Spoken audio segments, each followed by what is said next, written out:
Hi everyone, Danny here, and welcome to Spinelli Speaks. February was a disastrous month for me personally.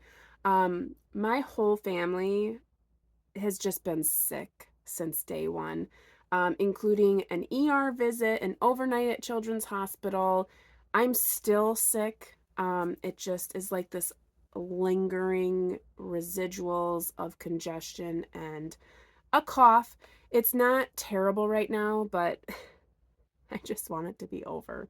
So, anywho, a lot of sick days in February. Thank you for all your well wishes. Everyone's fine now. Obviously, just again, those residuals, a little bit of a runny nose here, a little bit of a cough there. But we are all kind of well at this point. So anywho, I wanted to give you my February wrap-up part 2. If you saw in my earlier video in the month, I did a part 1 because I was reading pretty steadily. Even through all of the illnesses, I was reading pretty steadily. I read 8 books in the beginning of the month, so do check that out so you can see what I all read. After that video, I was able to complete 4 more books for a total of 12 books in February. So we're going to talk about those 4 books today. So the first book I'm going to discuss is a book that I read with Double Booked Co., our book club. We're reading through the decades this year. So this book fell under the 2010 to 2019 range, and that was Lanny by Max Porter. I believe this was part of the BookTube Prize readings a couple years ago, and if you recall that at all, you know that this book is not written in your traditional sense. It has a very unique structure and has a lot of different themes in there, one of which is kind of like folklore. So we have this one character, I think it was Papa Deadroot, or oh my gosh, I'll put it here. I'm terrible at remembering things. But we follow this boy, Lanny, and somewhere throughout the book, he ends up disappearing. And we get kind of a glimpse of how this village, it's set in an English village, how it responds to that.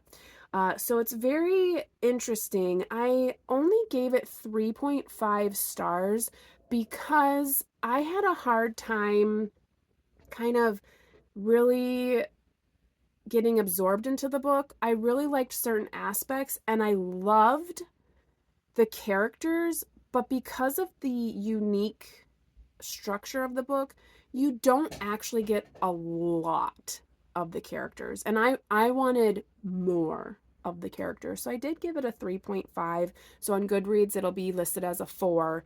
But overall, I do recommend this read. I think it is a good example of really trying to do something new and different. And it did a nice job of exploring different themes. I have heard that the audio version, I read it as a physical book, I've heard that the audio version really steps up its game, especially with the Papa Dead. Oh my gosh. Anywho, I'm sick. I'm sorry. I can't think of anything. But anyways, his whisperings is really really fun in the audiobook. So I have heard that. So 3.5 from me, but I do recommend it if you're looking for something different. Okay, on to the next 3 books, which all are 5 stars for me.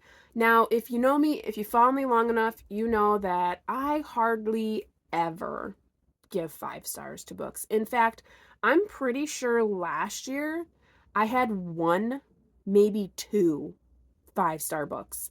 This year I've already surpassed that by quite a few.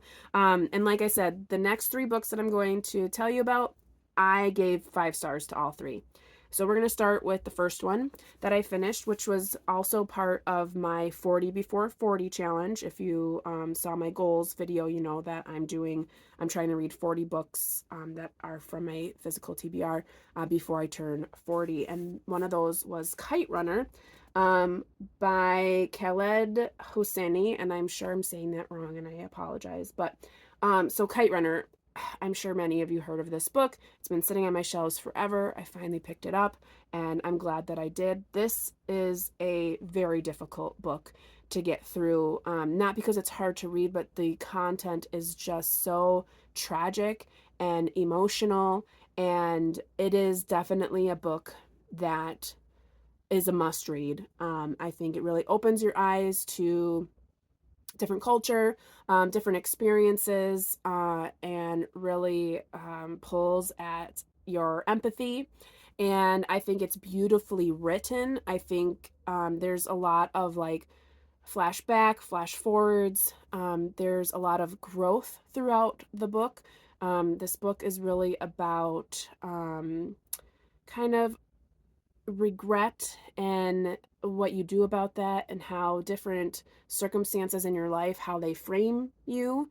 And yeah, I mean, there's a lot of tragedy in this book, and there's just a lot of violence and hate, and just how these characters deal with that. And I just think it's a must read for sure. It follows Amir, who lives in Afghanistan in the beginning of the story, and we just follow what happens to him and his father, and kind of how he ends up in the United States, and just everything in between.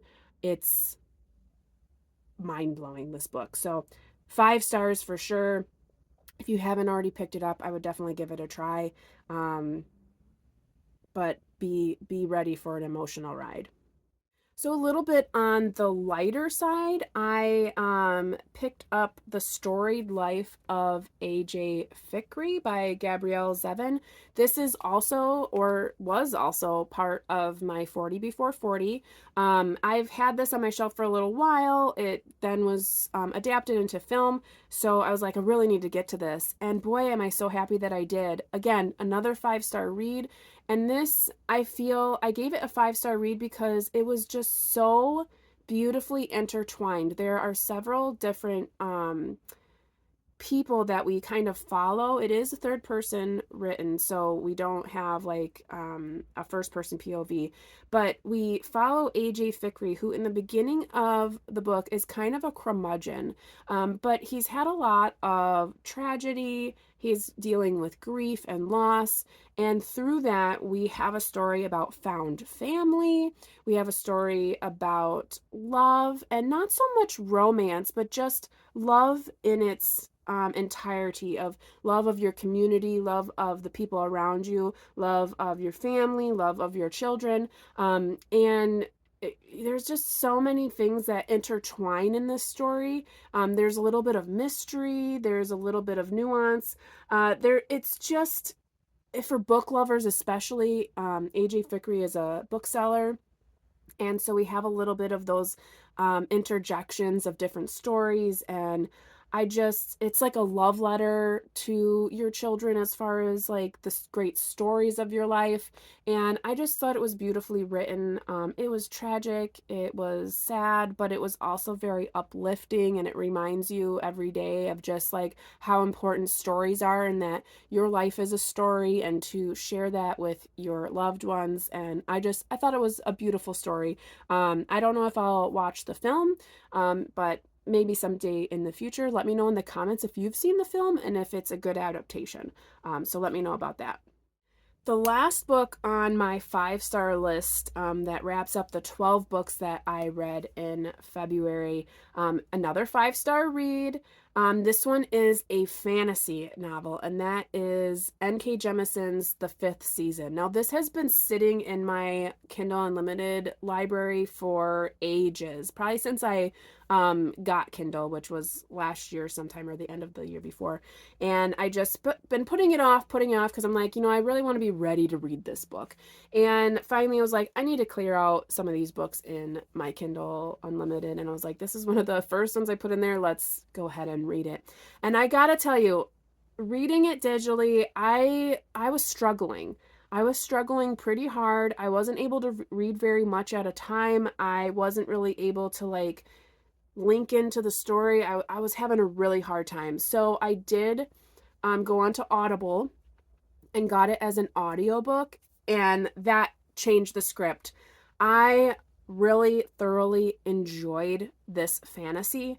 It is so different from other fantasies that I've read, because I think what happens in fantasies, we all fall into the same tune, dragons and war and all of these things. And this story is more so about oppression, and it's kind of, and it's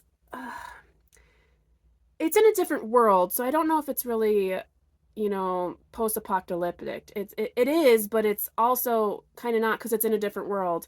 But in this world, there are people who can move mountains, essentially. So it's all very geological, in the sense that there are people who can make earthquakes happen, cause volcanic eruptions, all these things, and they're being oppressed, and they're being used, and they're being abused. And I mean, this book is so interesting the way it's written, because we have different POVs throughout, including one POV that is written in second person, which is very unique. And at first was a little bit strange, but once you get into the book and you get to those chapters, it just feels like second nature. It really is a nice way to change it a little bit, be unique. And I just loved, without any spoilers, I just loved how everything came together, how different things that you thought were one way were actually this way. It is part of a trilogy, so it's the Broken Earth trilogy. And I, at first when I was reading, I was like, this is good, but I'm not sure that I'll continue in the series. And then, like I said, once I switched to the audiobook, and it was like a completely different experience. So I think I am going to continue on into the next book, but I'm going to wait a little bit, because I think I need to reread this story, and I'd like to do it where I can visually see the words as I'm listening, because I don't want to miss a thing. There's so much interconnection between characters, and there's so much political, and there's so much going on that I think you miss it the first time around, and it clicks, but it's also like, wait, okay, this person said this, and that is a huge deal, because earlier, it really is a great read. So 5 stars for sure. I will continue on the series, just not sure when that'll be, because like I said, I think I do want to reread this book before I continue on, because I feel like a lot of things went over my head, and I want to make sure that I completely understand what's happening before I get into the next book, because it's so intriguing. So definitely a 5 star. If you are a fantasy reader and you want to find something that's a little bit different, definitely check this one out. Okay, so there you have it. Those are the 4 books that I finished after the initial 8. So in all, for February, I did read 12 books. If you missed my part 1, please feel free to jump back into that video. I'll have it linked in the description. And then if you are interested in any of these books, or you have read these books and you want to discuss them, please let me know in the comments. I love discussing good books. And so far this year, I've had quite a few 5 stars, which is so unusual for me. Maybe I'm just opening up my mind a little bit and being like, you know what? I'm just going to start giving out 5 stars. Anywho, I'm really proud of myself as far as what I've been reading so far.